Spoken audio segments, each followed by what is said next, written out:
what we're going to be doing is I'll do some introductions real quick to the folks up behind me, and then we're going to get into the presentation. We're going to start as to what was seen, what was done in the initial attack of the fire, and then we're going to go up to date as far as the operational aspects of the fire and whatnot. Once we're done with that, then we're going to go with Sheriff Ryan Martin, and he's going to explain the evac recall as well as patrolling and items of that nature. And then we'll get into some dignitaries as well. I do ask that you keep your questions to the end when we do actually have a question and answer period of time, and we will bring microphones to you to facilitate those. As far as the media, if we can have you stay put, that would be a big help as well. So, we'd like to get started. Right here standing is Barry Gervin, Chief Gervin. He is Team 3's IC trainee. He'll be speaking for the fire side. Lake County Sheriff Ryan Martin.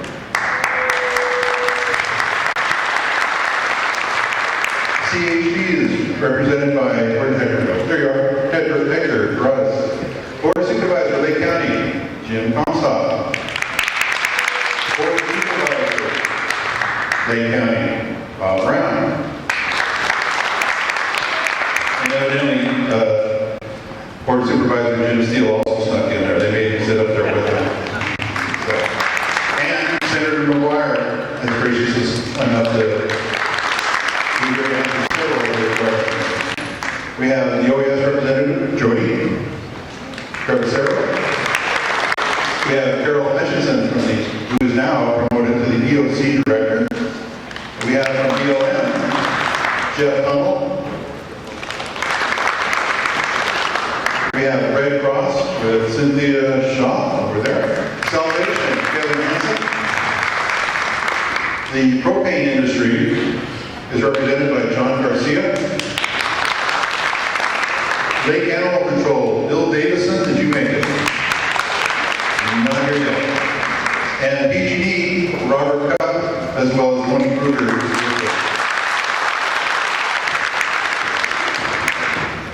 Then we have over here the folks from the Contract and State Licensing Board.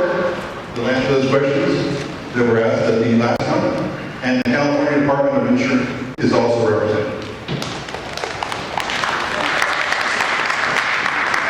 So again, we'll start with the presentation now, and then we'll go into the question and answer after. So if you can hold your questions till then, it'd be greatly appreciated. And then we'll be around after that, so you can come down and ask us questions face to face as well.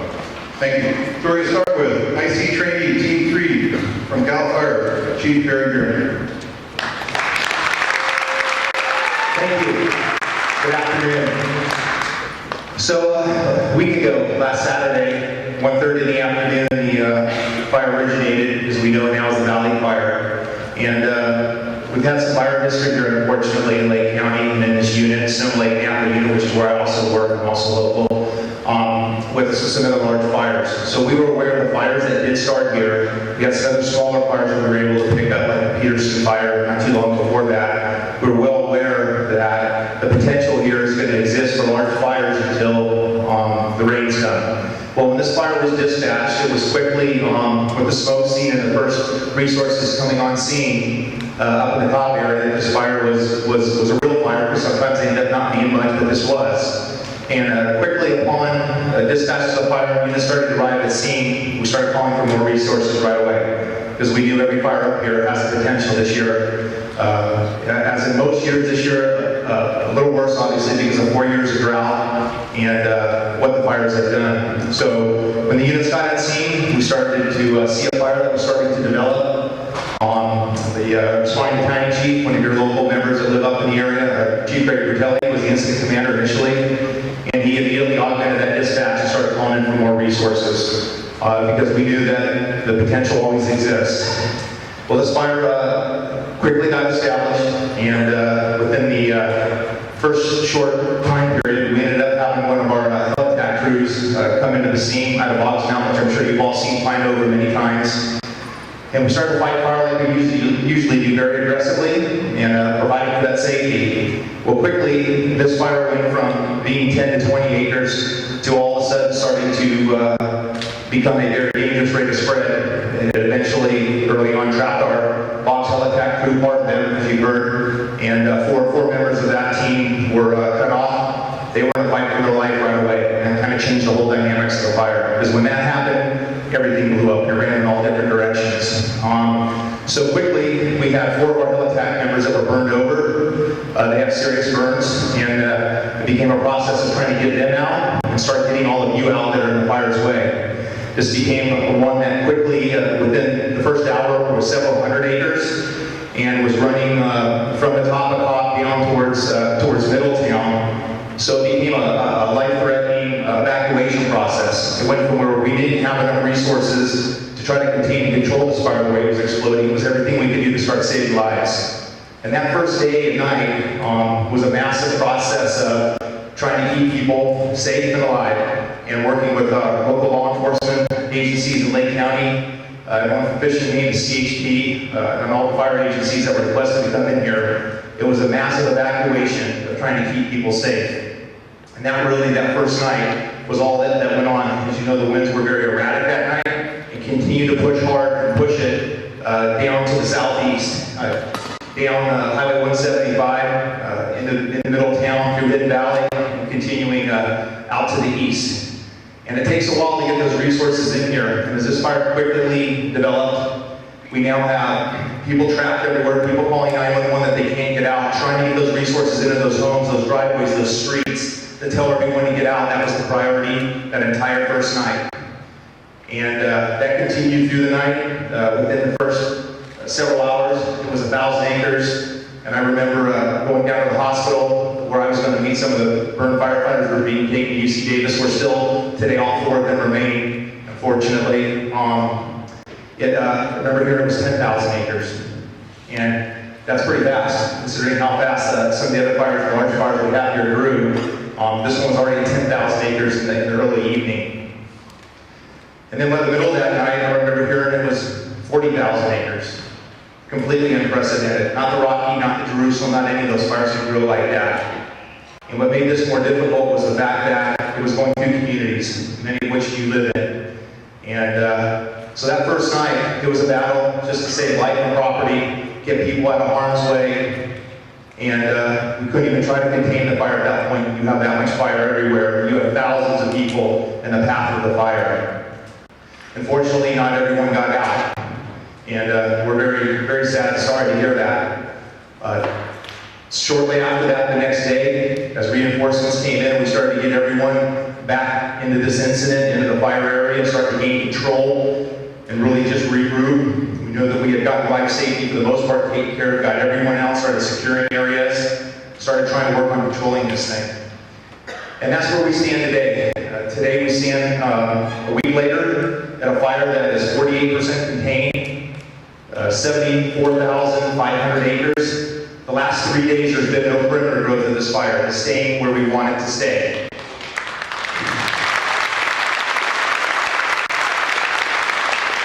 It does not mean that it's out. There's still 50% of it that is not contained. That means that we have areas that we need to still go in directly and get water on the line, cut areas out, make sure the fire is dead out around the perimeter so there can be no more growth.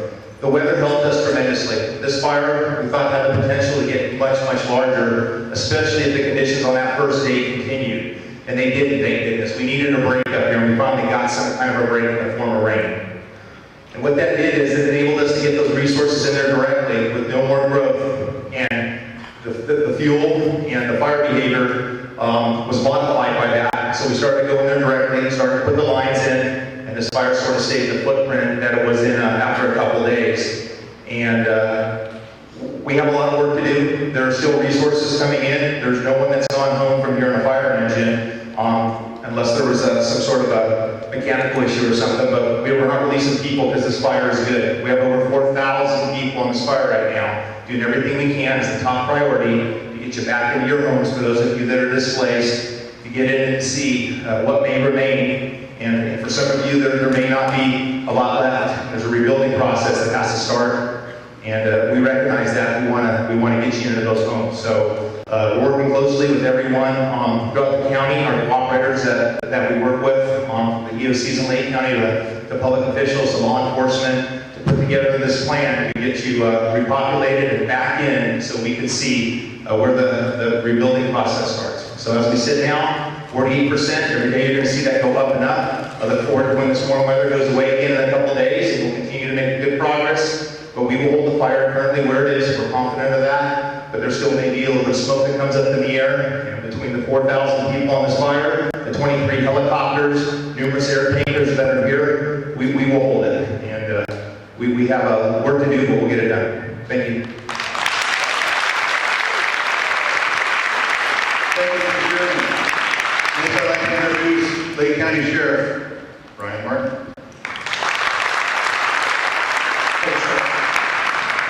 It didn't seem like too long ago we were here. Scott joined me here for a press conference with the senator for the Rocky and Jerusalem fire, so we got to stop meeting like this. Truly. I had a lot of oh wow moments during the last week. Oh wow moments seeing these fires, oh wow moments hearing heroic stories, and I had another oh wow moment last night when I went to visit the shelter in Kelsington and saw the looks on people's faces that are so desperate to get home. I'm seeing those looks on faces here. And we're doing everything we can. We're pushing very hard to get people back home, but we're also making sure that when you go back home, it's going to be as safe as possible. We need you to understand that when you do go back home, if you're going into an affected area, if you're going into a situation that's dangerous, it's inherently dangerous where the fires have burned through. And we recognize that, and we want you to be aware, and we want you to be equipped properly, and we also want you to understand that when you get there, it's going to be traumatic. For those of you that haven't seen it, and you haven't seen it in person, you're going to feel some emotions because the devastation is so bad. Over the last week, we've had lots of challenges, and one of the challenges that we've been dealing with is what can we do to get people home for essential things. And I'm not talking about going home and getting some clothing. I'm not talking about going home and taking a look at your house. I'm talking about going home. People have had to leave so fast that they left pets behind. There's livestock that needs to be tended to. There's crops that need to be tended to. And so we started an escort process that we're only able to sustain for a couple of days with our deputy sheriffs for people to go in and tend to their animals, retrieve their animals, and feed them. And unfortunately, we just simply couldn't sustain that, so we had to scale back. Yesterday, I met with the Adjutant General of the California National Guard, and we've called in a company of military police officers who arrived late last night and early this morning. And they're going to help us with those escorts so we can get people into the areas that we haven't opened up for population yet. So they're here, not on a law enforcement mission, not on a military operation, but as on a humanitarian service mission. So we're starting that program back up again. There's a little bit of question. Somebody asked me, well, what's the community of Lake County going to think when we call them the National Guard? Are they going to think we're militarizing this? Lake County is the most patriotic county in the state.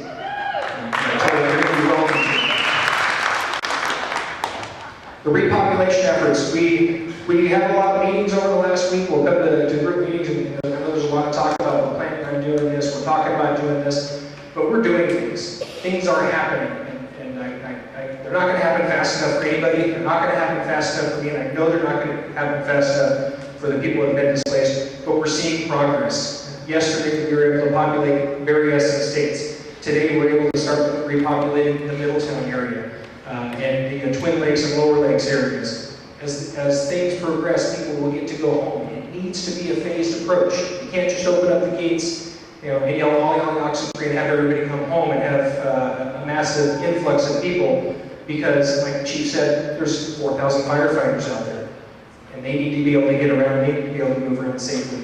And this fire's not out in all situations. If the flare-up comes with this nice warm weather that we're having, and this fire flares up, and they need to either get themselves out and get to where they're going, we can't have 12,000 people all of a sudden back in their way. We also have PG&E crews working very hard. They have their incident command post set up on Highway 29 between Middletown and Hidden Valley Lake. And last count I heard, 1,500 PG&E workers in Lake County. That's the size of Middletown, the population of Middletown, working on getting lines in. They need to be able to move around without an influx of people. But they're working fast, they're working diligently. If you saw what I saw with all those power lines down, you think, man, there's going to be months before these wires are back up. Come back the next day and there's miles and miles of telephone poles and utility poles are put back up. You know, it's not your father's PG&E company, it's not your parents' PG&E company. They're here, they're partners in our community, and they are working hard, they're working around the clock and doing everything they can to make sure that you can get back home and have power when you get back home. Big round of applause for PG&E.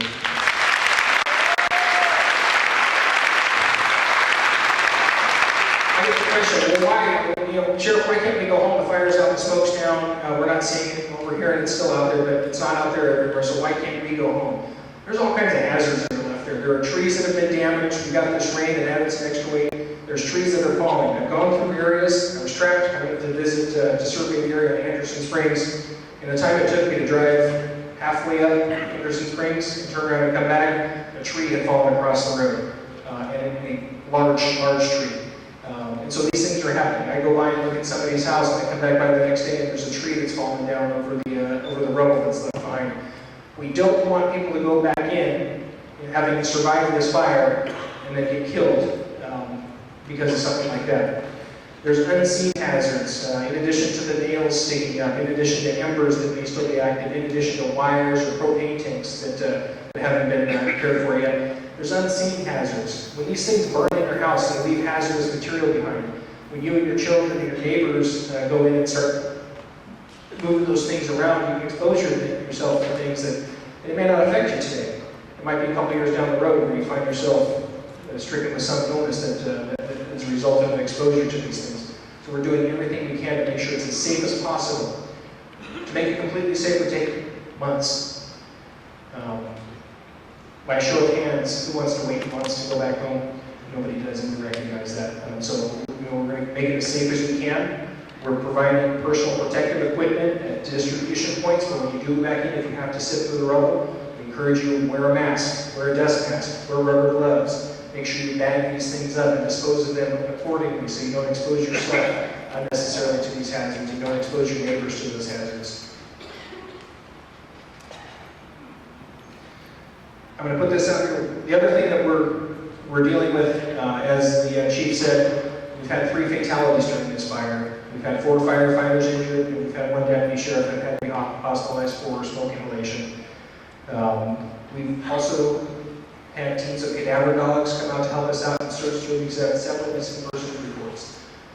If you heard me talk earlier, I said I was fairly confident that we would have more fatalities. And the reason I was saying that is because at the time we had reports of deputy sheriffs finding teeth in the debris and sifting through and finding teeth and bones in the debris. We've had, this is probably one of the only good stories I have that comes out of this, we've had an anthropologist from Cal State Chico come down and help us, and an odontologist from Alameda County come up, and they were able to confirm that those were animal remains. We're still finding those things, but we still need to make sure that we don't have any people that are lost above and beyond the 3 that we know of.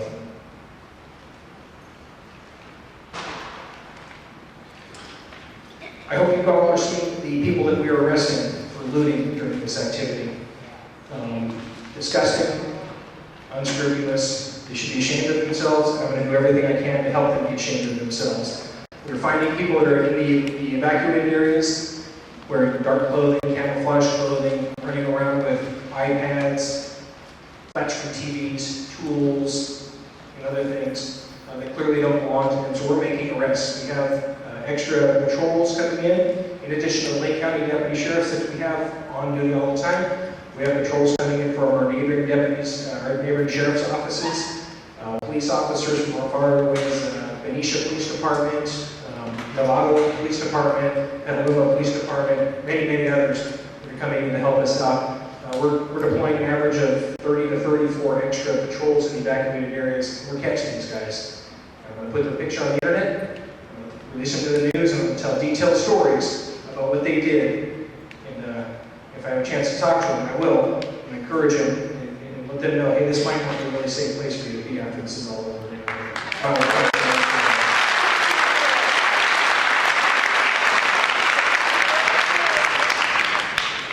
Those are what I call the camouflage collar and black collar looters. I have the Department of Insurance here. We're going to have to also be wary of blue collar looters. There's going to be unscrupulous people throughout this entire event looking to take advantage of the people that are affected by this. There's going to be unlicensed contractors coming in and asking for $1,000 of money up front so they can go get materials. You're going to give them $1,000 thinking they're going to come back and fix your house or start the process and you'll never see them again. Don't do that. Make sure that you're dealing with licensed contractors. Make sure that if you have insurance, get a hold of your insurance company and make those plans so they can ensure that the people that you are hiring, they'll work with you to make sure that the people that you're hiring are capable of doing the repair work. They have the proper insurance to take care of it, and they're not out to scam you. The Department of Insurance has reps here, they're good at this, okay? And many of the local insurance agents, even if you're not their customer, they can answer general questions. So if you know somebody's an insurance agent, you don't have insurance with them, they can answer those general questions and make sure that, that you're not victimized again and again during this.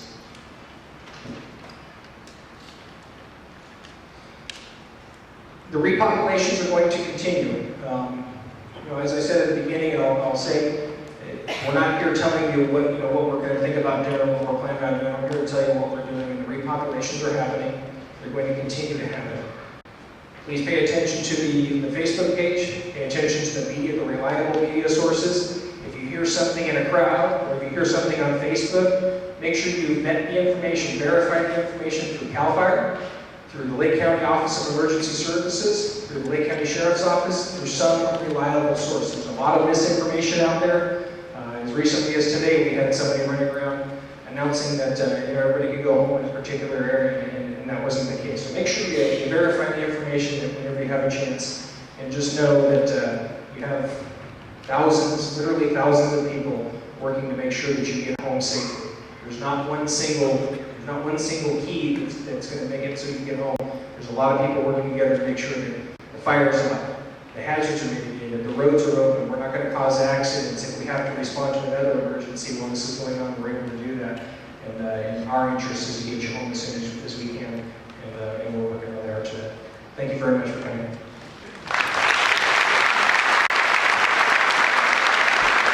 Thank you, Sheriff. Next, I'd like to introduce the reps from PGD, Robert Cuff and Tony Kruger.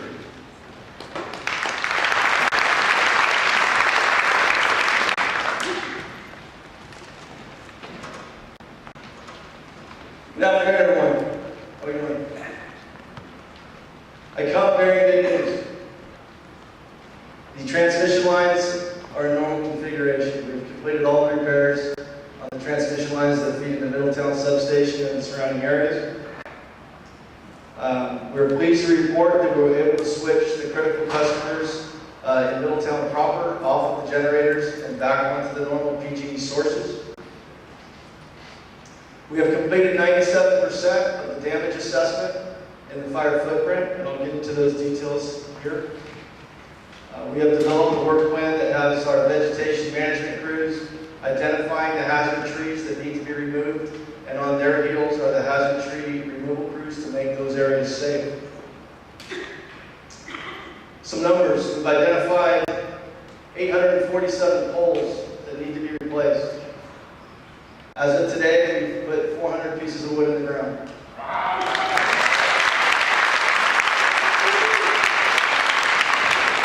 And not to correct the sheriff, but they're power poles. Power poles. So you call the power company when your power goes out, you call the phone company when your phone goes out. Make it appear. Just want to be accurate. And one more correction we have, I'll get into the resources here in a minute. So the 847 poles we've identified, we put 400 in the ground. We're averaging over 100 poles a day.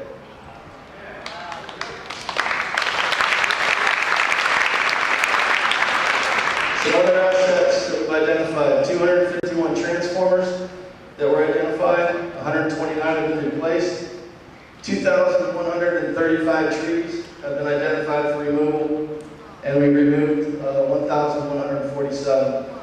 And that number will go up. So let's talk about resources. Again, Sheriff, sorry about that. But we have 700 PG&E workers on site. This includes contractors and support staff. What that breaks out to is 75 repair crews, 7 gas crews from our gas department. I know we have propane up here, but we leverage our gas 10 first responders, and that was up from the number upwards of 50 during the initial attack. We still have 10 first responders. As CAL FIRE said, this is not over. 78 vegetation management crews removing hazard trees. I do want to say thank you to the Middletown Bible Church for allowing us to use the school there as our incident command post, and the Mike Browning family for allowing us to use his property for the crew staging area. When Tony and I showed up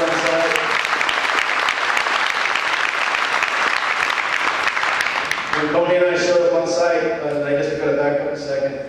I was on the rough fire first, as I see from PG&E in the view, and then when this took off on the valley, Tony and I came out, and we're trying to stand up the team and figure out our logistics and everything. And we came into the crew staging area, and here's this Bible school, and we walked into the layout, and we were just, can it get any better?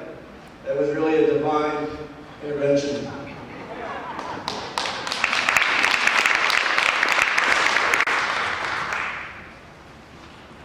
There is much left to do, and we have to do it at a safe and determined pace. Some of the areas that we have to put crews into are very hazardous, and we need to make sure that those locations that we're going to put those crews into are safe. Safe for you, safe for us, safe for the first responders. So be patient. We're working our hardest to get this done. The last two things I want to talk about is the level of coordination. CAL FIRE, Sheriff, AT&T, I don't want to leave some folks out, CHP, the county, everybody is turning to and working toward a common goal. I've run a lot of fires for PG&E, and the level of coordination and cooperation on this event between everybody is bar none.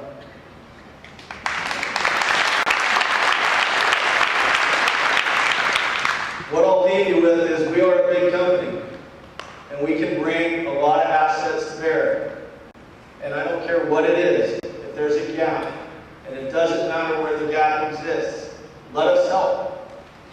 Let us help. But we can't help unless we know about it. So that's an open invitation to CAL FIRE, to Sheriff, to anybody, any county agency that needs something. Let's put our heads together, think outside the box, and get it fixed. With that, I will turn it over to Tony Kruger, my operations section chief, and we'll talk about the plan moving forward. Tony?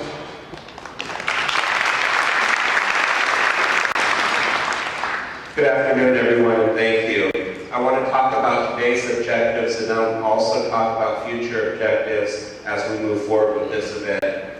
First and foremost, safety is number one for us, for our crews, you folks here in this room today and others, and our first responders. And that's my commitment to you guys, that I'm going to keep our crew safe. I know you probably have crew members that are our family members, and also make sure that you guys are absolutely safe, and also your first responders.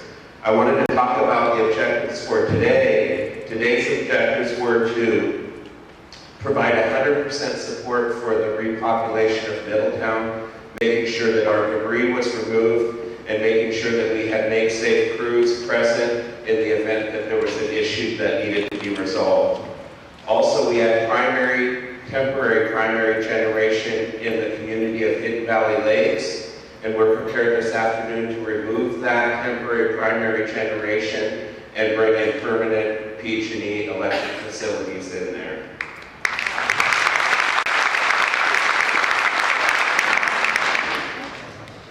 Tomorrow, our vegetation management crews and our construction crews are prepared to enter into Cobb Mountain and that general vicinity and start removing those trees and getting that debris removed, and also installing brand new electric facilities. So they're just about to Cobb. They're probably up in Whispering Pines as we speak, and that's our objective for tomorrow.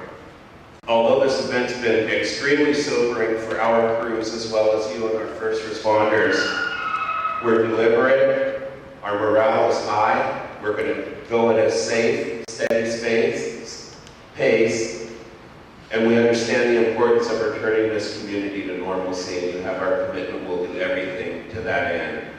Thank you.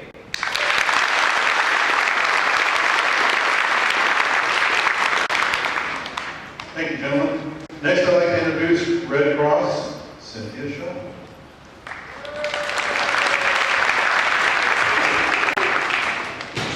Good afternoon. Red Cross workers, volunteers have been tirelessly working side by side with community members since the fire broke out Saturday afternoon. We have shelters, we have food, and it's a community effort in order to respond to a disaster of this size.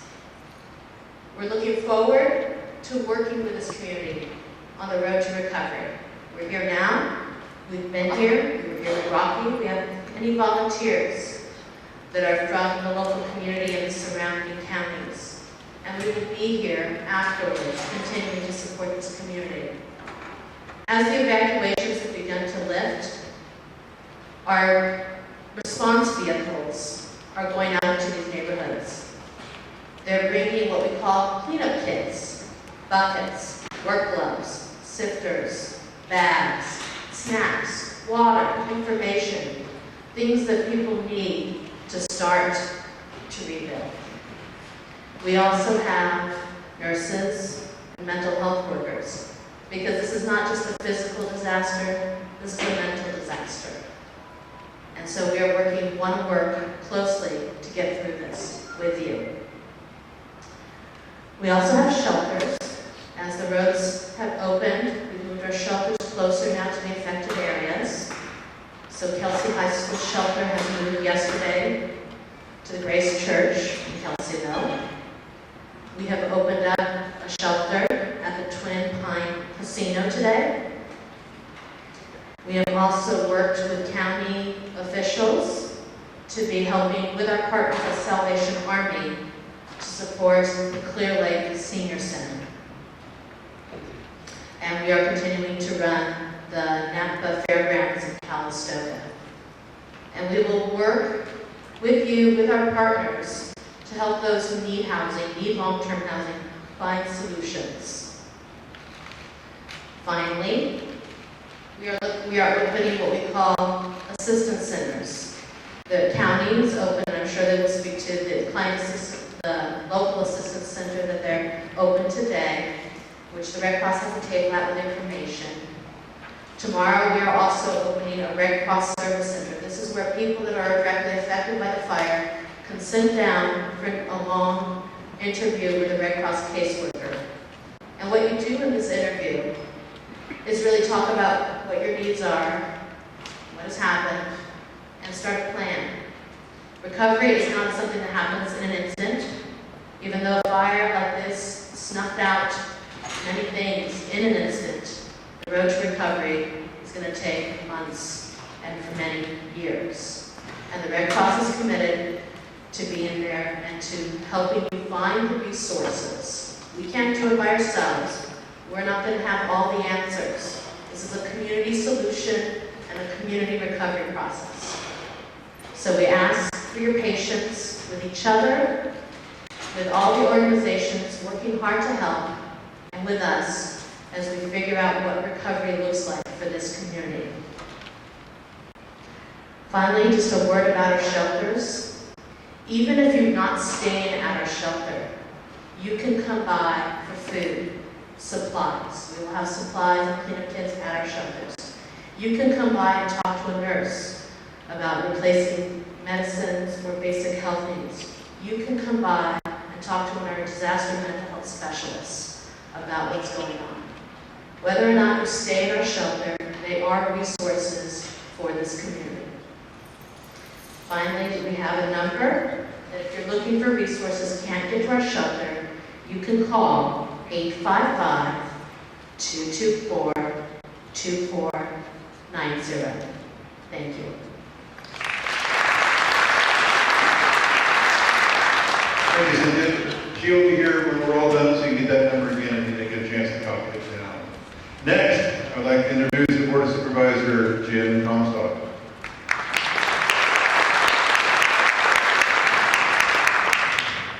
2 days ago in Calistoga, we met down there, and public apologize, I got extremely emotional, probably happen here again, but this has affected my friends, neighbors, family, everybody. I've seen friends, people I've known for years and years and years here, displaced from their homes.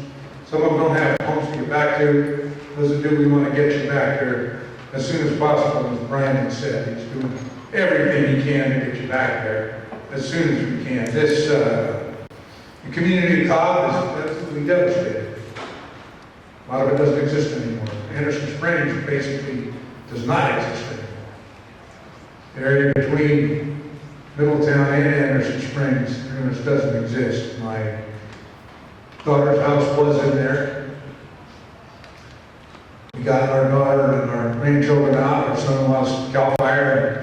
He's in Nevada County, and we did get him out safely, and just in time to get him to the ranch to end up being trapped in there by the fire, and had to put him in an irrigated field all night.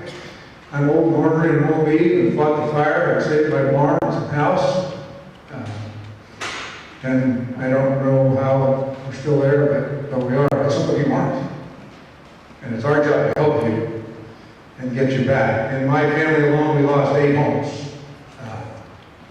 No loss of life there. Of the people, 3 people that died, I knew 2 of them and knew who the other one was. And that's so far. And there's tremendous grief in our outpouring of sympathy for those families and those trials and challenges. The initial night of the fire, when I was fighting it, I thought I was back in Vietnam with the propane tanks going off in the ranchos. The ranchos in Hidden Valley basically do not exist anymore. The propane tanks sound just like mortars going off, and it was, they never quit. Every one of those went off, I knew that was another family's home that was gone.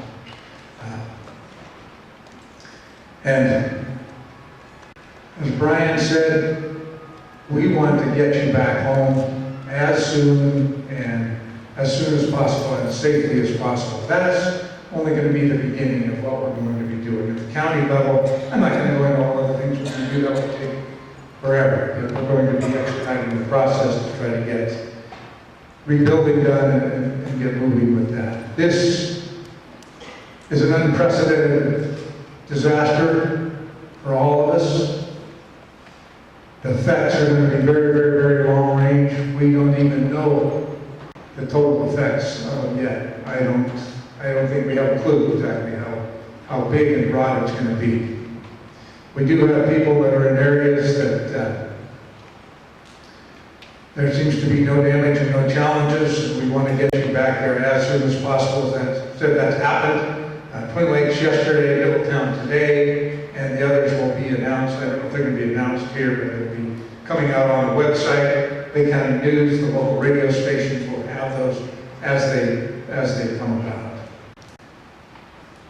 I want you, friends and neighbors, to know that I personally love and care about each of you. I want to get you in there. Some of you are going to be so mad at me you can't see straight. I understand that. We mean it. We want to get you in there safely. We want you to be able to be back in your homes. We love you. We want you there. And I have to take my hat off to our sheriff, Brian Martin, for the job that he has done and he's doing. I want to congratulate you personally, Brian. Thank you.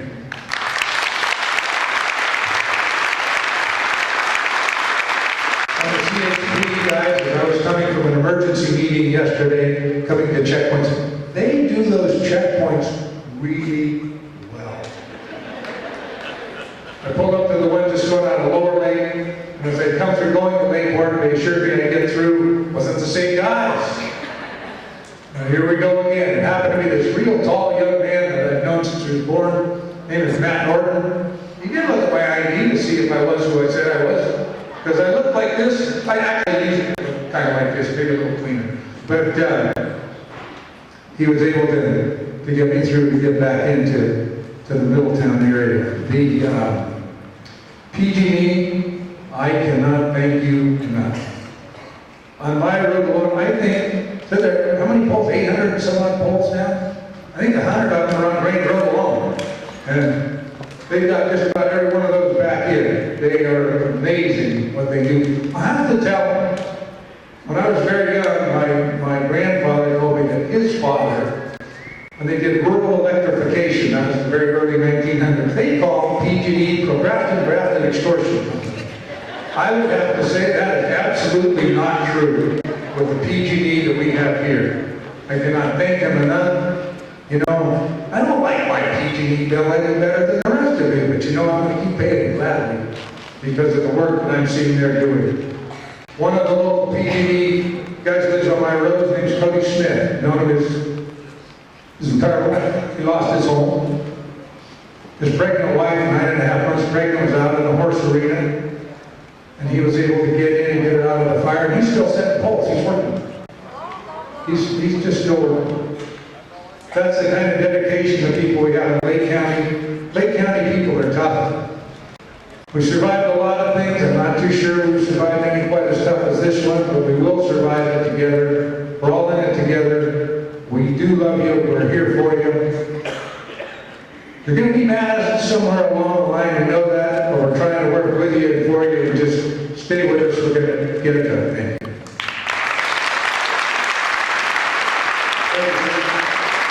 Next, I'd like to introduce Lake County Board Supervisor Rob Brown. Thank you. There's been a lot of thank yous that are owed, and we're going to get to that one of these days. But for right now, I'd like to thank all of you for your patience, your understanding, and living through what you've lived with and still hanging in there with us. I appreciate it. We'd like to come to the defense of Sheriff Martin just a little bit. He may not know the difference between a power pole and a telephone pole, but he does know how to keep you guys safe, protected. And, I've spent many hours with this man over the last week, and more than he probably cares. And we haven't slept, so I think we can honestly say that we haven't slept together. And Jim, you look like a looter. I wonder if you guys a week ago, about an hour ago, it was a week, when I got the call that there was a wisp of smoke seen in One Cobb. And at that time, a few of us saw it, some of us knew about it. Brian knew about it. He was playing a football game. I had no idea at that time that something was occurring that would change all of our lives forever. And to see you here is a big deal because the alternative would not have been too good. I'm just grateful that you all are here to be able to tell the story, and what story it is. Areas that have been taken 100 years to build up on Cobb. We're working at it. We're going to have it. We're going to build it. We're going to build it quick, a lot quicker than it took to build it originally. But we're going to do it right. We're going to make sure that the planning is done. We get one chance here to do it right. It's going to be something that we're all proud of, that we're all going to want to go back and live there and raise our family and our grandkids and do these things that normal people have to do. Jim touched on a couple of thank yous, and they're definitely appropriate. I won't be bitching about my PG&E bill for a long time either, so I do appreciate what you guys have done there. The state and federal government response to this has just been unbelievable. For a guy who's not much for government, I'll tell you, I'm just so impressed with the responsibility and the response that we've had. Senator McGuire called me within an hour, asking what he could do to help. And we didn't even know how big this thing was, but he was on top of it immediately. And we've had several conversations since. Congressman Thompson, I've toured the site up on Cobb, Middletown, and other areas with him in Anderson Springs. And the response we got from the federal government, OES, state, and all the responders, as Jim said, Highway Patrol has done a great job for us and helped us out in responding and trying to make sure that we get these roadblocks moved to where you folks can get back into. A couple of the areas that were opened up today that weren't mentioned, we didn't want to put it out over over the national media and announce it as a press release, but I want to make sure you guys know, only because we don't want people coming in and bothering you and coming into your areas until you've had a chance to go in and evaluate and hear things that you need to do. But there are some areas that weren't evacuated, but the road closure impacted that. And those are Ball Rock Road to Sulphur Creek is open, Harrington Flat Road to Rockies Road is open, Wildcat Road is open, Highway 175 up to Salmina Road, Salmina Road North is open. We'll really be moving things on beyond that. The other folks that have been very helpful are the tribes. Tribal response has been unbelievable as well. And they've helped us with housing, they've helped us with a place for our OES operation and donations. It's just been unbelievable, incredible. Calpine has made contributions, and several of their employees have lost their homes as well. Some of them made it here. But Calpine is doing all kinds of stuff. They can't be involved enough, and I really appreciate that as a local large business partner.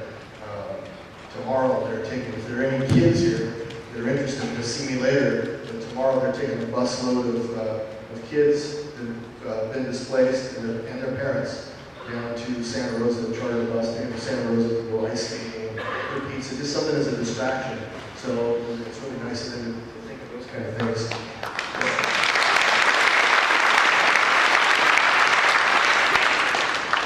Yesterday, I met with three of our staff. We met with Greg Bennett at Canal Harbor Inn, and they've agreed to open some of their units that are ready to go for some temporary housing for some people. So we're working through the details on that. That should happen relatively quick.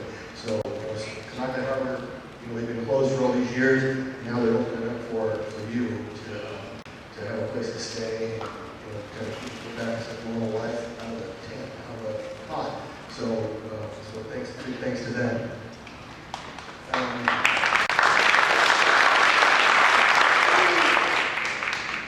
going to give you my phone number. Anybody that wants my phone number, anybody wants to call me at any time, you're welcome to. While you're getting ready for that, I want to just say another observation. Like Ryan, we go to the shelters and we meet folks like you that have been displaced and are going through living this nightmare. And the thing that strikes me is how many people through this process have met neighbors that they didn't even know they had. And I just, that amazes me, how many friends and neighbors have come together on this that you didn't even know you had before that. So, if anything good comes out of it, maybe that's something that we all in Linn County are neighbors. My phone number is 349-2628.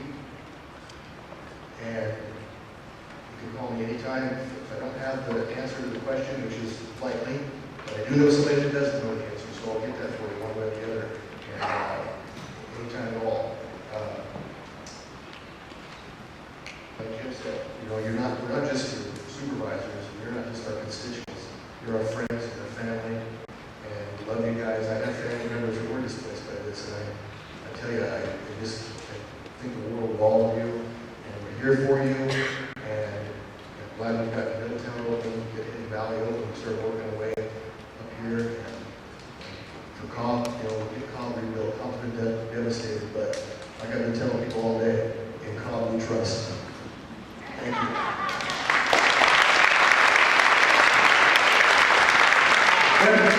Butler, I forgot to give you my phone number. The home phone, forget it, that was not going to work for a long time. The cell number, 490-5480. Oh, my God, already know what they've been calling. Don't hesitate to call. I may or may not have an answer, but I don't all get it for you, please. Thank you, sir. Next, I'd like to introduce Senator Mike McGuire. Good afternoon, ladies and gentlemen, and thank you for allowing us to be able to participate today. I'd like to start off just with a few thank yous as everyone's doing. I want to start out with the gentleman to my right, and that's Sheriff Brian Martin. He has been working since this fire started. He's had deputies whose families lost their homes, and they have not come off front lines. I think we can say a big thank you to Sheriff Brian Warren. Also want to take a moment to say thank you to Lake County Fire, all throughout, in all districts, all volunteer firefighters. Also want to say thank you to CAL FIRE for their incredible work. Absolutely give them a round of applause, my goodness. The Board of Supervisors have been working day and night. And for example, when I call Supervisor Brown, he is out directing traffic. And I just want to say thank you for all the incredible work. The California Office of Emergency Services have been here literally hours after the fire started. PG, of course, thank you, along with California Highway Patrol, for all the incredible work. Who I have with me is Jody Travisero. She is with the Governor's Office of Emergency Services. She's our regional administrator. I think Jody's going to purchase a home here. She's here so often, and we are grateful for her amazing leadership. We have the ROC, the Department of Social Services, and now running emergency services as well from the County of Lake, Carol Hutchinson. And we also have Maureen Woodard here from NRCS Corona, who's going to be giving us an update as well. Again, I just want to say thank you for your patience. This has been so difficult, I cannot even imagine. And one of the worst things in life is not knowing, and I guess I'm grateful for your patience. This has been an incredibly difficult time, and as we talked about before, whether it's the rock here in Jerusalem, and now the battle. I gotta say though, like no other place, I think, in this state, Lake County has rallied. And we're going to get through this. We are getting through this. As the supervisors had said, we are going to rebuild.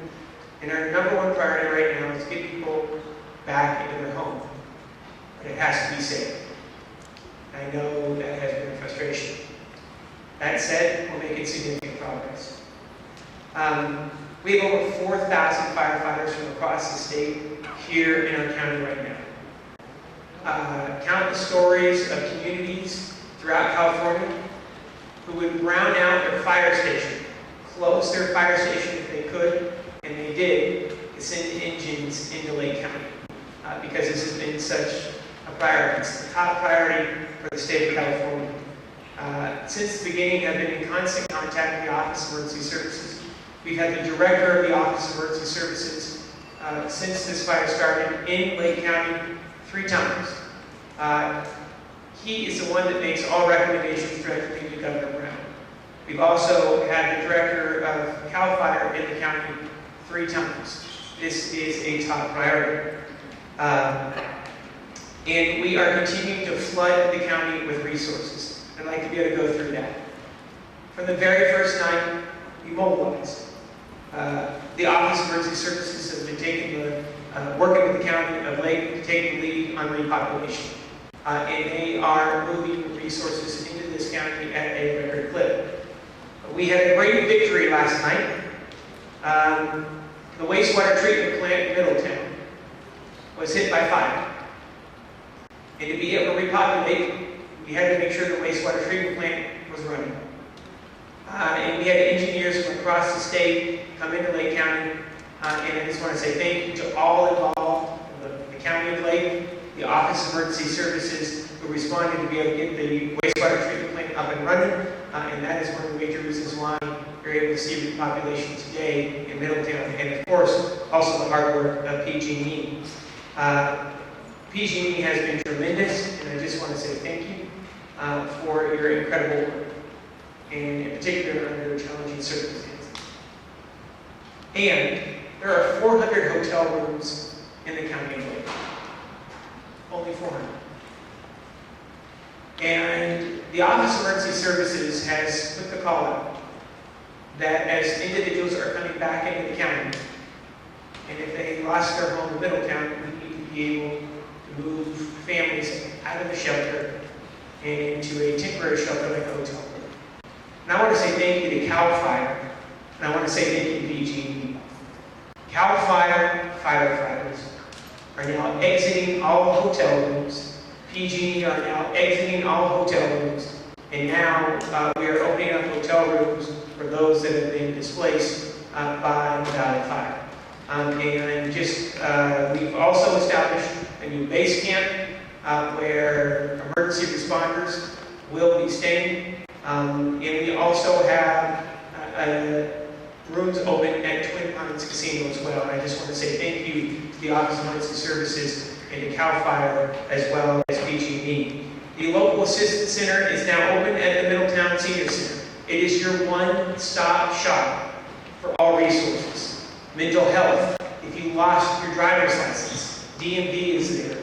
We have every insurance agency across the state located and embedded there. We have the insurance commissioner's office. We have the Board of Equalization. I want to take a moment and say thank you to Fiona Ma for all of her work as well. We have Julie Lewis representing Ms. Ma here today. We have unemployment at the Middletown Senior Center. Fidelity Title is there. We have the Family Resource Center. We have Animal Care Control. If you lost any vital records, a birth certificate, for example, you can go to the Middletown Senior Center and have that reprinted right on site. It is there for you to be able to utilize. We encourage you to head over there.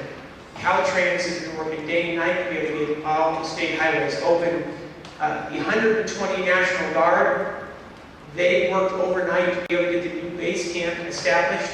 And I just want to say thank you to the National Guard. We're here for the long run to ensure, obviously, our safety and to make sure that we have the resources we need to thrive. Debris removal is going to be starting. Joey's going to go directly into debris removal here shortly and how that's going to work. The state is going to be funding debris removal. And that's going to be kicking off, I'd say, within the next week here throughout the county. I also want to let you know we're starting to plan for winter. And what that means is for mud and debris flow increase throughout the county. We are going to hear from the NRCS what they are preparing for individual farmers and ranchers, but I want to assure you the state of California is also working on mud flow conditions this winter, and that plan is being put into place. Finally, within hours of the fire breaking out, we established a Fire Victims Fund, and I just want to say, folks from across California have Lake County on their mind. They donated $830,000 to the Fire Victims Relief Fund, which will start being dispersed to students who lost their home in Canoctown, Middletown, as well as the Kelseyville districts. Will start receiving grants this coming week to be able to replace school supplies as well as clothing. And just want to say thank you to the amazing work of all the donors. I'm going to turn it over to Jody Travisero from the Governor's Office of Emergency Services, who's going to take a deep dive into resources that are now available in Lake County. Let's give it to Jody.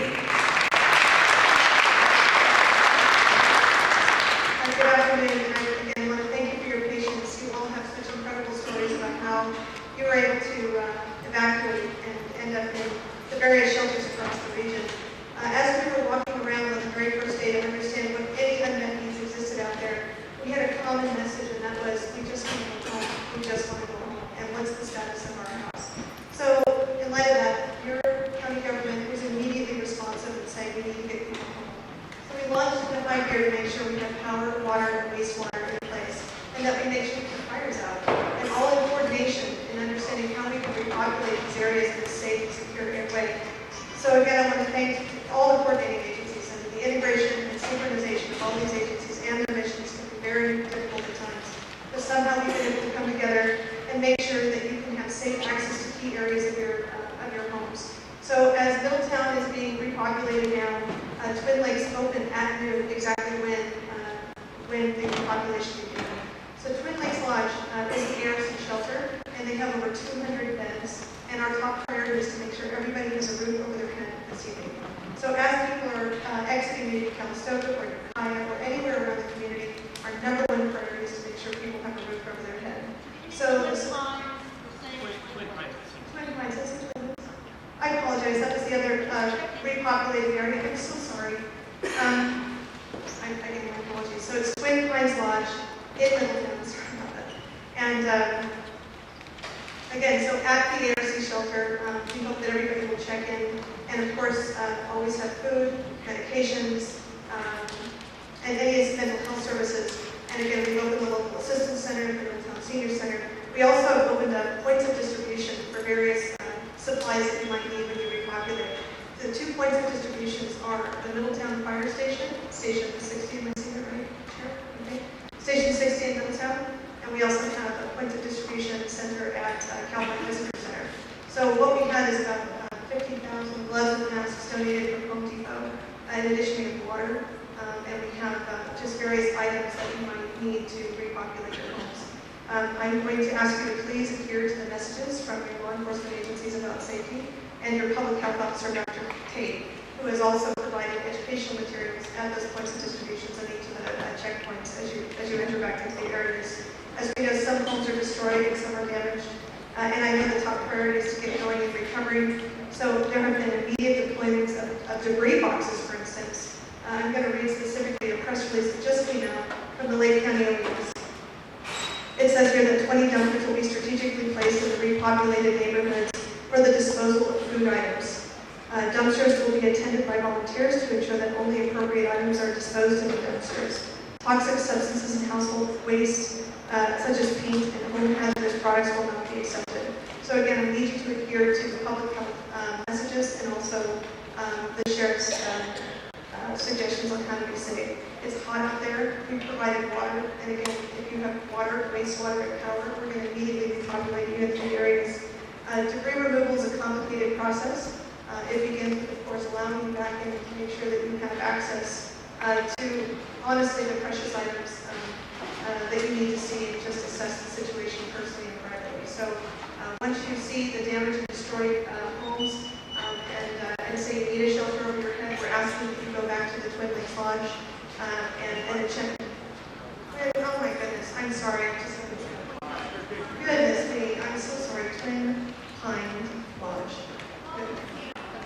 Okay, now, I think I better turn it over to our shelter task force expert so you can hear the specific details on how to get access to the shelter.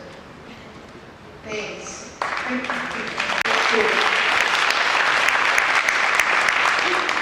I'm Carol Hutchinson, and today I'm acting as the Emergency Operations Center Director. But you might know me by my everyday job, and that is the Director of Social Services here in the county, something I've done for a long time. You might also know me because I'm your neighbor. I'm a 20-plus year resident of Hidden Valley Lake. My heart goes out to everyone affected by this event because I am personally experiencing what you are. I was out of town when the disaster struck, and as soon as I could get back was Sunday morning, and I felt like the best thing I could do for my community is dig in and get busy helping us recover our lives. And that's what I've been doing ever since.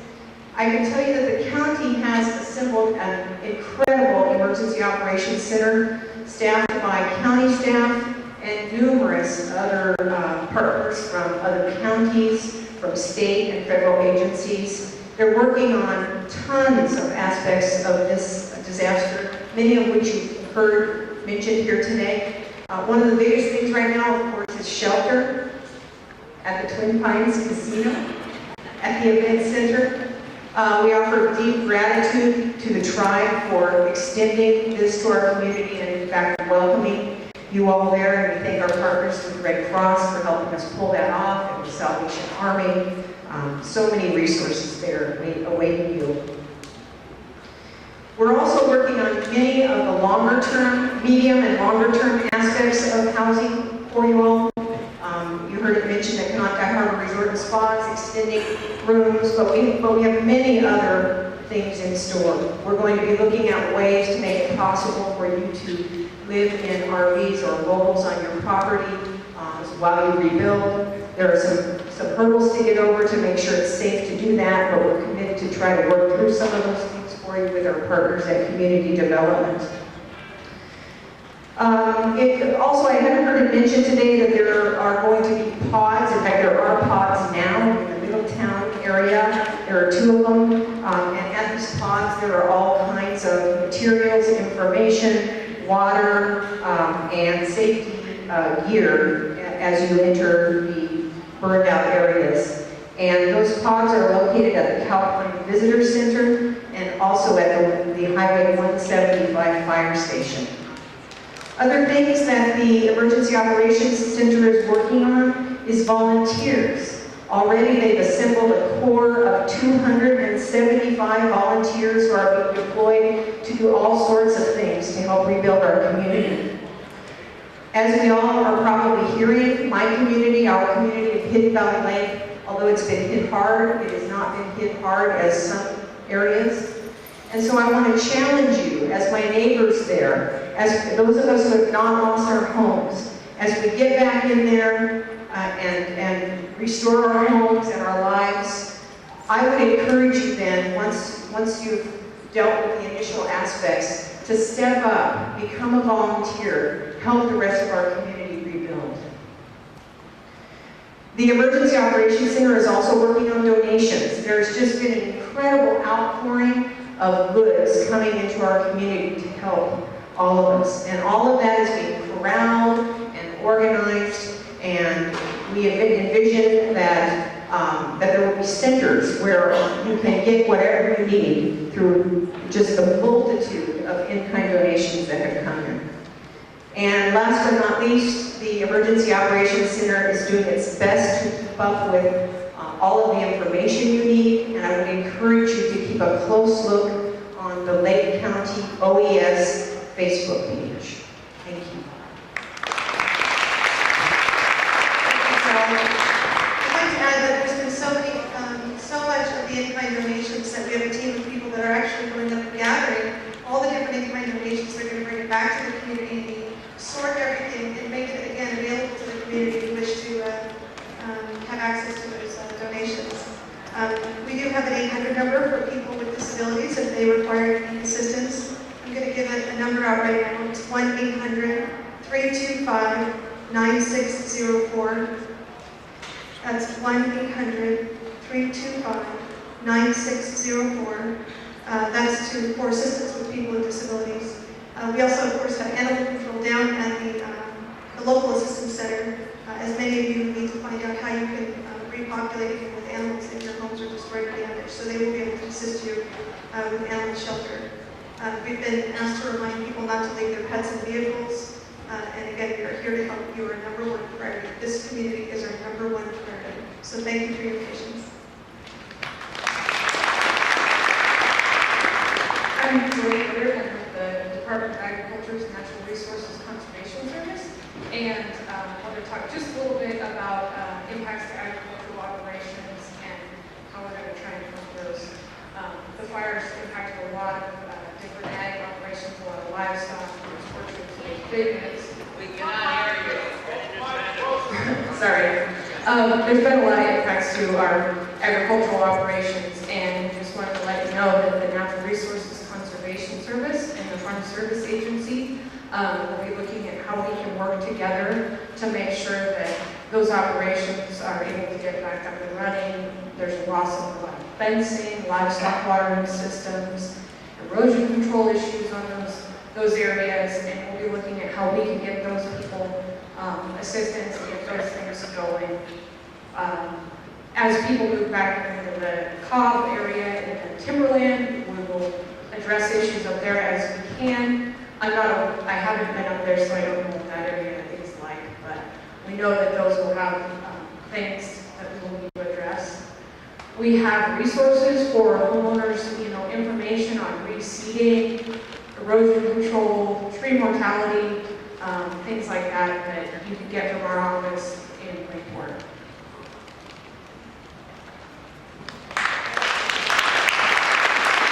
Thank you, folks. A couple things. I want to thank Jessica over there who's hiding very much. This is the second community we've done together. She's opened the schools and the football team, I believe, and several other people at last minute notice. This is the Saturday. Did the last one on a Sunday. So thank you very much. Next thing, we also want to plug the Lower Lake football parents have done a lot of gathering of donations, and those items are down at the Brick Hall. If you are in need of anything, please visit that area. And lastly, a personal comment. I've been here on Rocky, the Jerusalem, paid attention to the Democrat parade and several other cars that you had, and of course, am here. You folks are phenomenal. Granted, I have only 19 years of experience in this trade, but I I've been to a lot, seen a lot, and you guys actually above all. Thank you for your support and your understanding. All right, we're going to start with the question and answer period. So I have two individuals that are going to be coming down with microphones. We'll get started now. Please raise your hand and we will get to you. Hi, my name is Tony. I'm from Green Valley. And I've heard a lot of, first I want to thank everybody too. We spent a lot of time thanking. I want to thank everybody that has anything to do with this fire. They're fantastic, every single one. But my question is, we hear as soon as possible, we'll be repopulating. What is the projected repopulation for Hidden Valley Lake? Someone must know what the projection is.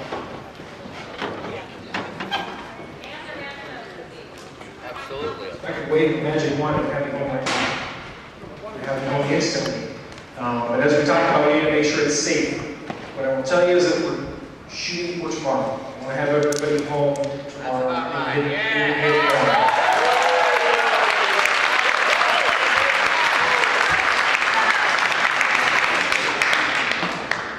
Thank you for that. And I'm not thanking you for the applause. I'm thanking you because there's people here that need to hear how important it is for you to get home. How that is the driving factor in your lives at this time. I understand that. And there's people here that need to hear that so they can take that back to the people that are making the work happen, push them harder. You're what drives us. You are what drives us and keeps us going. Our projection is we're shooting for tomorrow. I'm not saying we're going to be home for tomorrow, but that is my goal, and that is the target and the goal of everybody that's involved is in Hidden Valley, and I know that's the largest concentration of people that are being impacted in this place, so we're shooting for that.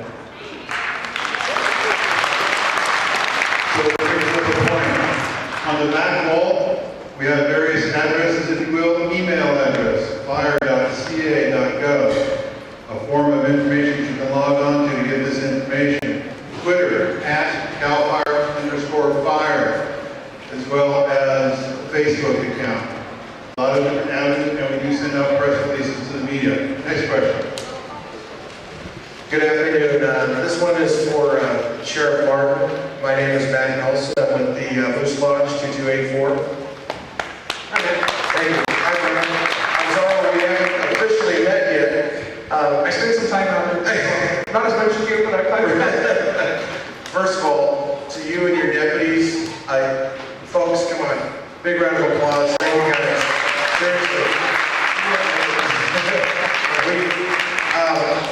One thing I wanted to tell you is we are prepared to make it clear the lodge has an abundance of things. We've been acting as a distribution center to all the other shelters in Lake County, Mendocino County, and surrounding areas. Sheriff, my question to you is, I just gave the order to load 6 truckloads with the Moose Lodge logos on the doors, so they're identified, to go down to Middletown and staff, or at least fill the fire department down there with donations that we have that we'd like to be able to provide for all these folks. If I can get your permission, maybe we can talk soon. My phone just died, so I need to still be able to communicate. But if it's okay with you to get the green light. Oh yeah. Wonderful. We've been doing what we can. I know everybody wants to go home, and you'll hear stories about some people can get in. Okay, we're taking steps to make sure that people who are, I call them force multipliers. It's a military term. You take one person and make them impact the operations of many, many more. Those are the ones we're concentrating on. I can't grant permission for every single person to go back and look at their own home, but when we have people that are doing things like you that are helping, potentially hundreds or thousands of other people either get through this or get home more quickly. Absolutely, I'm 100% behind. So before I leave, we will talk about what to talk about how we're going to make that happen. Okay, one more thing, just the organization I can handle is I can do let's start with 6. Let's talk offline. Yeah, You got it? All right, thank you. Thank you. This is for the sheriff. I would like to thank you from the bottom of my heart for mentioning Hidden Valley. It's like we don't exist. And I know that we're a big entity on our own, kind of isolated from the rest of the community. But I have 4 friends that I lost in Middletown. 2 that lost their homes in Middletown, 2 that lost their homes in Anderson Springs, 1 in Cobb, and a few more in Hidden Valley. So my heart goes out to all of you who don't have your homes. Fortunately, I'm one of the lucky ones. I do. And my question to you is, because I'm not in a part of Hidden Valley that was affected by the fire, for which I thank God, are you going to be repopulating Hidden Valley in sections so that those of us who have our homes intact can go home and clean out our refrigerators? And most important, roll up our sleeves and come together and do what we can to help everybody. Thank you so much. Thank you. I'm going to answer your question. I want to touch on something else. We're going to get Hidden Valley back in there. We're not going to do it in sections. When it's open, we're going to open all of Hidden Valley.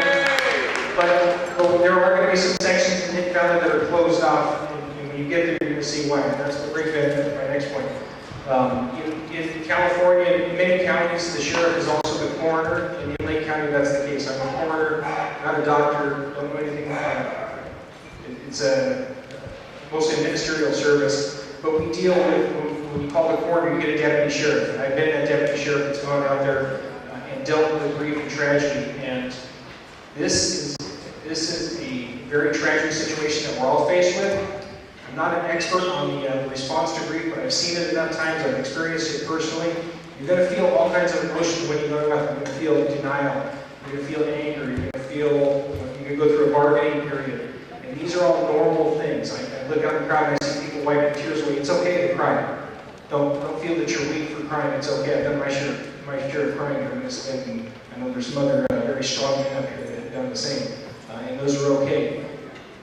The emotions that I hear coming through are part of that process. And I just want people out here to recognize, don't feel, you're going to expect these things. Expect to feel these things.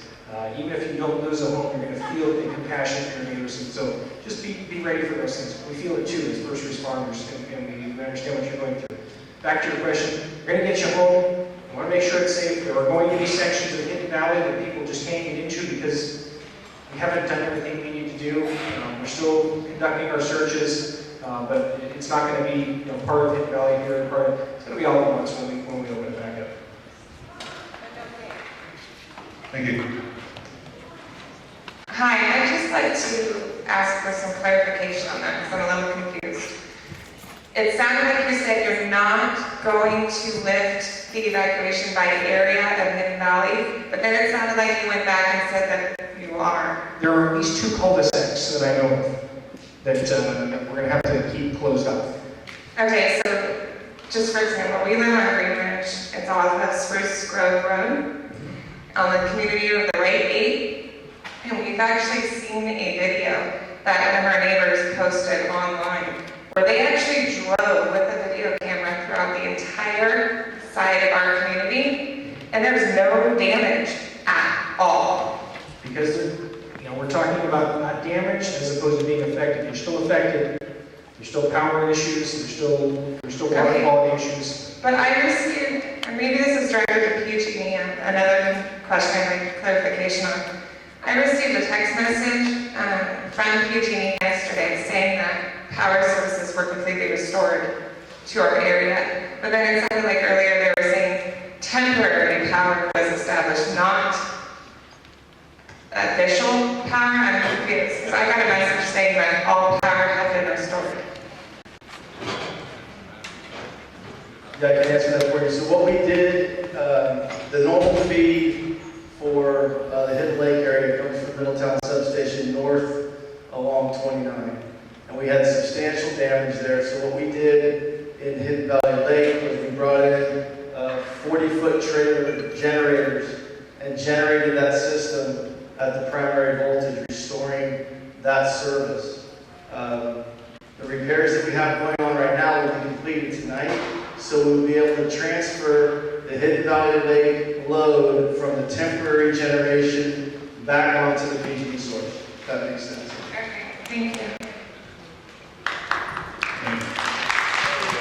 First of all, thank you very, very much, everybody. We're so touched by your dedication. And I have to say that the lady before me said that she felt that Hidden Valley Lake was being kind of a stepchild. I agree with that, and I'm really troubled by it. But I wanted to say, it was mentioned several times that we have resources now in Middletown. We have the senior center.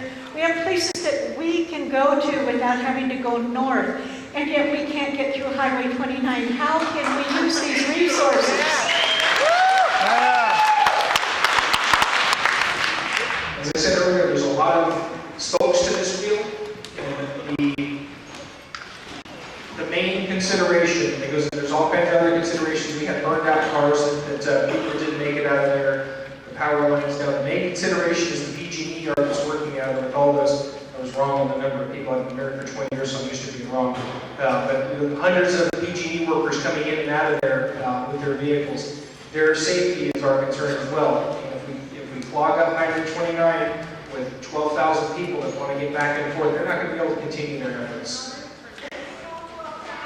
What's the question? You really?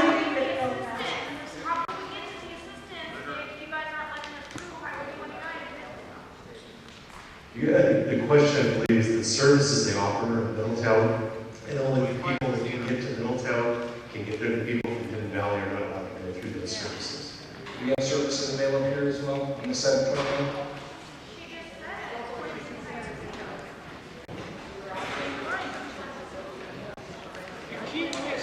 All right, we'll take that forward and do what we can to get Highway 29 open as soon as we can.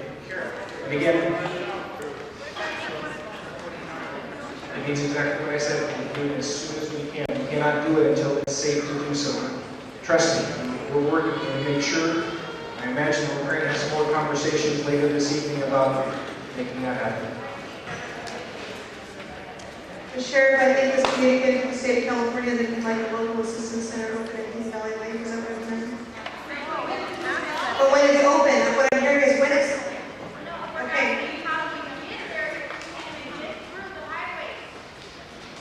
We will coordinate this. All three of us are working tirelessly, honestly, to get first Middletown open and you're next. Yeah.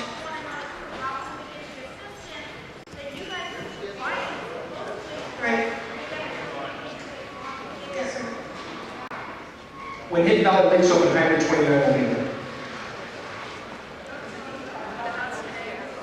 Not today. Sorry, I gave you the answer you want, but it's not going to be today.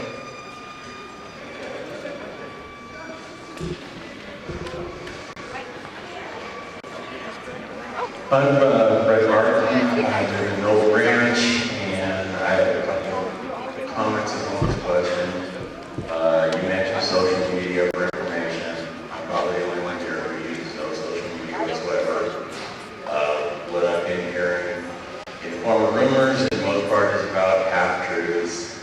I've been calling the Cal Fire reps or information number, and all they can tell me is we don't know. I tell them where I live, is that we don't know where that is. They say call Caltrans about the highway. They say call Cal Fire. They say call the sheriff's office.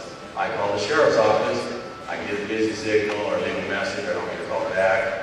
Information has been sketchy. It's been really frustrating. My wife was probably scared of how to say this. Jim Cummings earlier, he was up right now. Upper did. Can you turn this off? Right now, I see no reason why it has to be evacuated. Noble Ranch was completely unaffected by the fire. There is no fire. There was no fire. The road is open. The power was on. It makes no sense to me.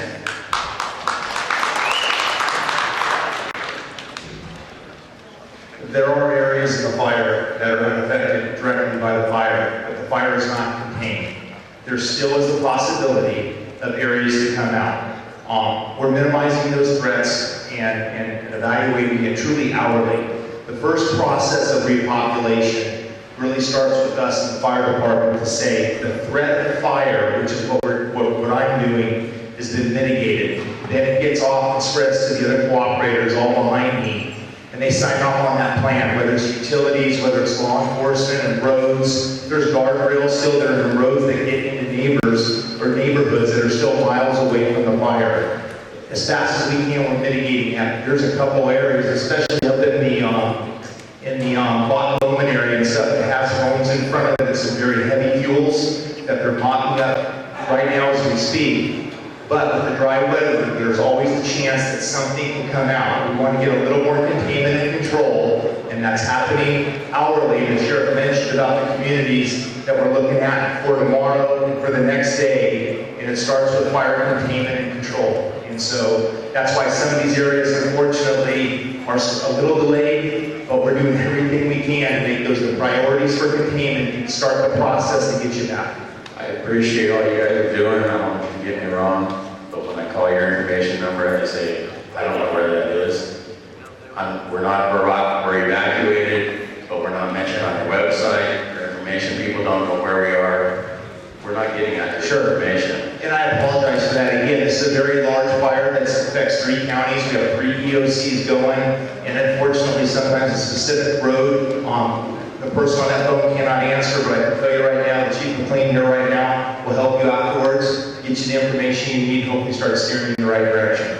I appreciate that. As it is, we're only 2 miles from Camel Ranch Road, but we're shut out for no apparent reason. Yeah, again, it starts with the fire threat, and some people, unfortunately, they don't see the smoke, they think it's over. And as this fire started with one little spark, it does just make that to continue to grow again. We have a lot of resources here, we'll deal with it. It is difficult, and the problem with evacuating, then repopulating, and then evacuating again. A lot of people say, it didn't get my house the first time, it's not going to get it this time. And unfortunately, sometimes it does, and the results can be tragic. So we're just trying to be safe. We want you in there, believe you, to take care of your property. And we will move forward, and the chief here will get that information for you, okay? Thank you. I'm going to start trying to get clear communication now. Is there a question about Jerusalem Valley? Whether or not that's going to be Middle Ranch Road, Jerusalem Valley, Bruce Road Road? Is that the question that's out there? If that's the question, then yes, Hidden Valley is open back up. That's going to be included in that.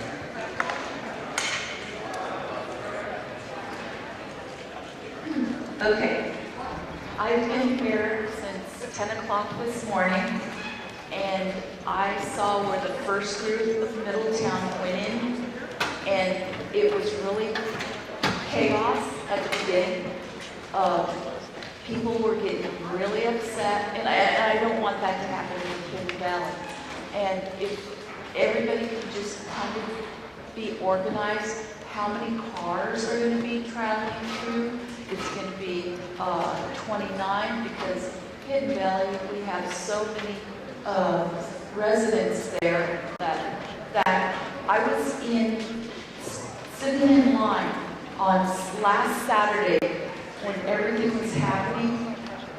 I told my daughter to go to Spruce Road, and I directed so many people to go to Spruce Road, and then I decided to come Highway 29, and we waited and we waited.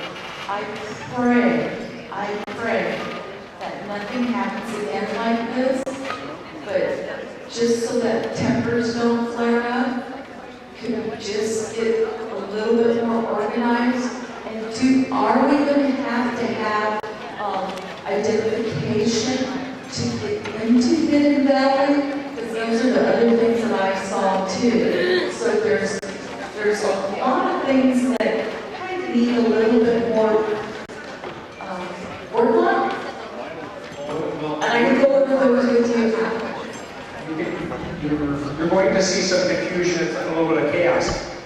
I anticipate that the repopulation process is going to kind of mirror the evacuation process. And we are taking steps to limit that. That's part of the reason we do this in phases. We do the area of Middletown because that's potentially 1,500 or 1,800 people who aren't going to be joining that flow into Hidden Valley Lake. It's going to relieve some of that. So that is another aspect of the repopulation phasing process that we do. Those are one of the steps that we're taking. There is going to be probably a several-hour period where it is quite chaotic, and expect that. That's how it's going to be, but it'll stabilize. It'll stabilize just like it did during evacuation. You had about 3.5 hours worth of chaos where there was miles and miles of traffic backed up. I hope it's not as bad getting back in, but do to stabilize when people start getting back in the community. Okay, so where do you plan on everybody from Hidden Valley to start? Because we started right back here, well, Middletown did. I wanted to witness that, and there was like 100, give or take, 25, 35 people that lined up. So where is the plan to start getting Hidden Valley in? And I think this is where everybody wants to know because,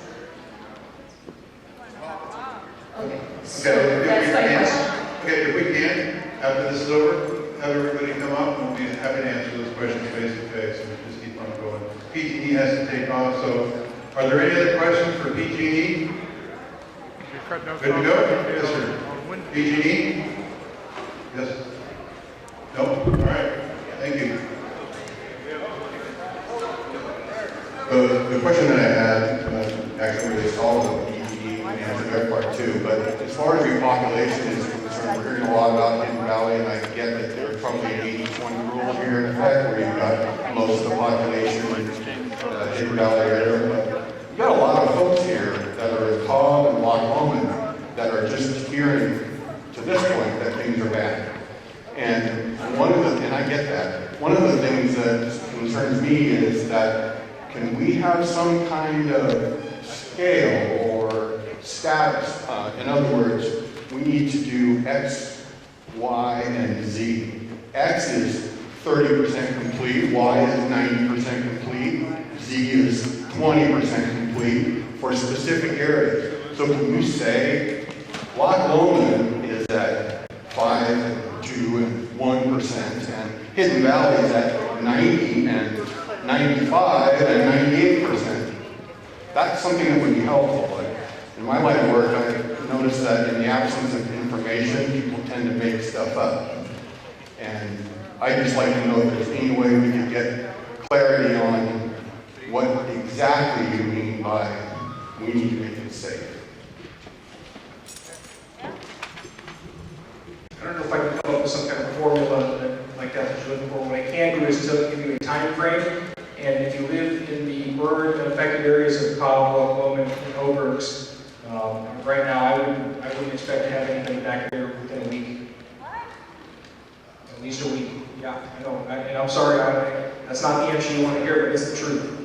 We're talking about a lot of trees, complete devastation in a lot of areas, a lot of hazard trees that need to be taken down, power poles that still need to be done, debris that needs to be removed off the roads, and I'm not going to tell you you're going to get in there quick. You have to come back in 3 days and say, hey, sure, it's only 3 days.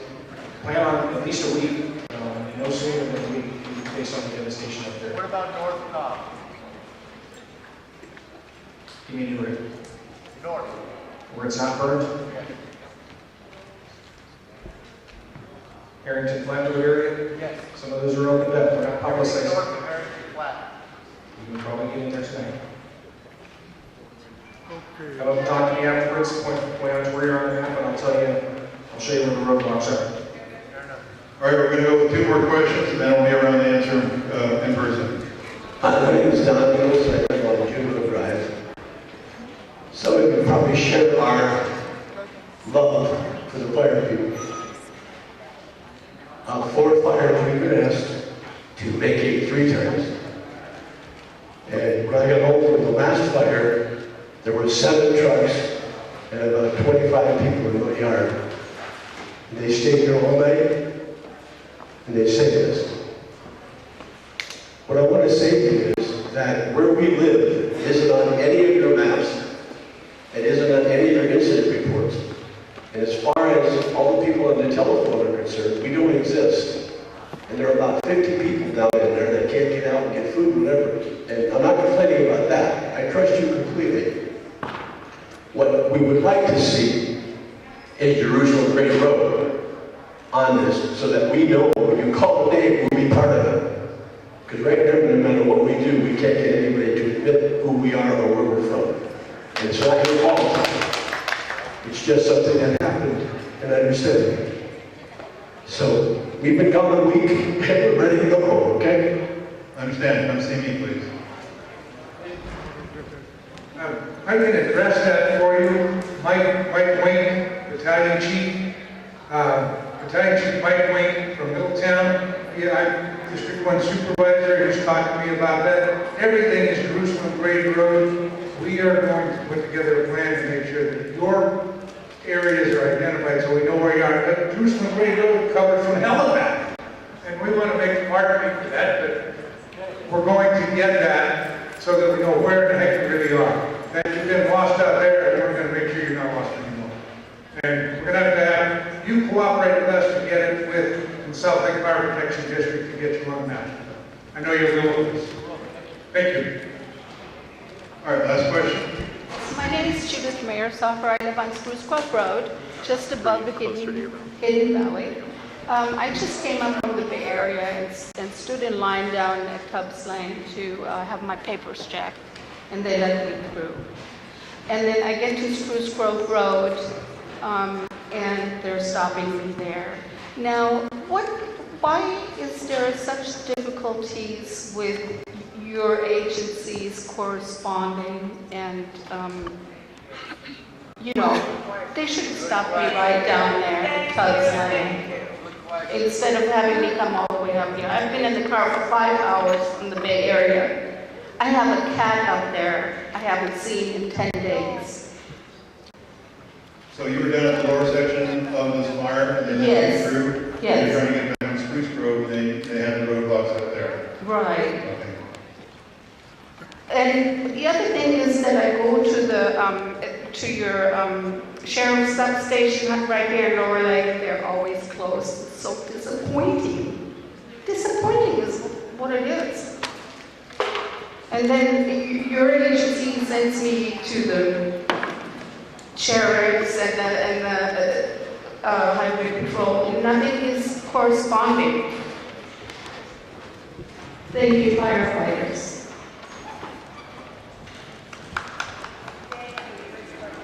I'll apologize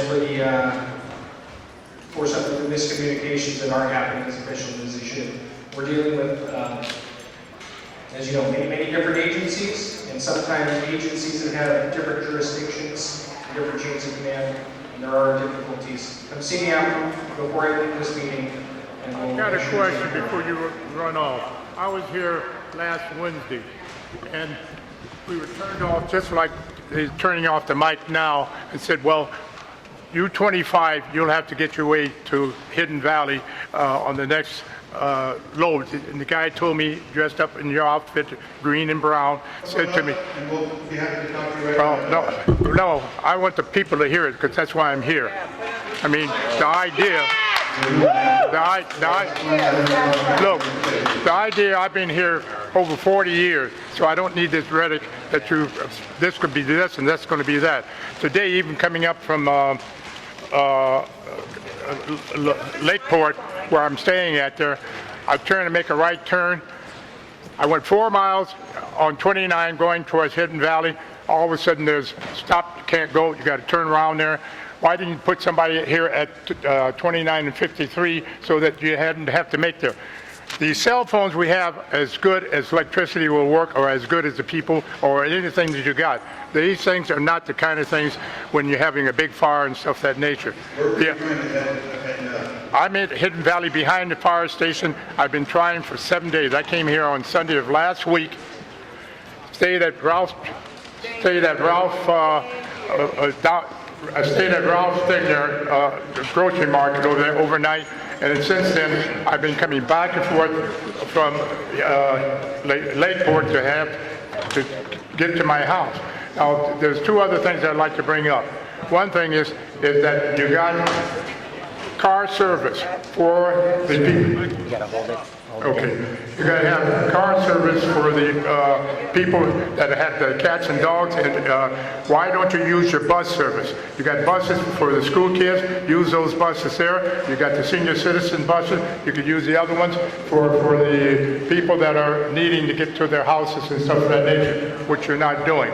The other thing is, as far as the control on the gas, what do you call it, butane things there. In the future, I think you need to get setup where it's required for them to have a shelter over the top of the thing there so that they can take care of being blown up. The other thing was the fire department, that you have about fire sprinklers on hay places that you have. That's all I have to say. Thank you. For those of you that stuck around, apparently the sentiment here is getting back. As I said earlier, we got that applause. That was important for me. It was important that the people here that are getting those decisions back know this. I've got a time for tomorrow for Hidden Valley. We're looking at noon at Hartman Road. And at that point, Highway 29 is going to be open. It's going to open up all those areas behind there. Okay. I understand the frustration. Believe me, I understand the frustration. Not everything's going to work as well as you'd like it to work. And there's all kinds of, when we come up with a really good idea, there's all kinds of extra follow-up that comes. The best point about this meeting is that you were all here, that you got your message out there. I got word that the decision has been made since this meeting has started. Noon tomorrow, we're going to be ready to start repopulating Hidden Valley Lake. Okay. Spruce Grove is included in that. Jerusalem Valley is included in that. All of that area is included in that. Unfortunately, I'm sorry for the residents on Cobb. I cannot give that to you. We're not ready for that. You'll line up, have identification showing that you live in the area, and we'll get you. You have vehicle registration? Vehicle registration in your car?